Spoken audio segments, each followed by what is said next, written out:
Assalamualaikum warahmatullahi wabarakatuh. Salam literasi. Perkenalkan, nama saya Talaya Bisamanesya. Di sini saya akan mempresentasikan proses dan hasil wawancara saya yang sudah saya lakukan dengan narasumber yang bernama Ibu Iyam.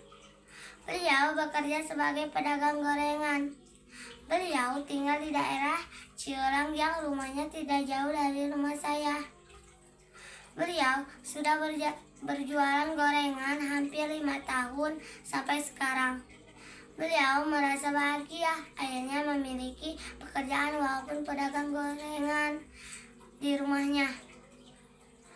Karena dengan begitu, beliau bisa sambil merawat dan mengurus pekerjaan rumahnya. Omset yang Ibu Iyam dapatkan dari hasil jualan gorengan sekitar 300.000 dalam satu hari. Keinginan beliau untuk usaha selanjutnya adalah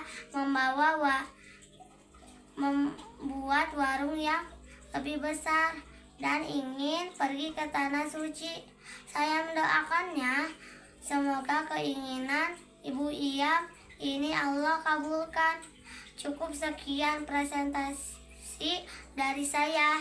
Mohon maaf apabila ada penjelasan yang kurang tepat. Terima kasih. Wassalamualaikum warahmatullahi wabarakatuh. Salam literasi.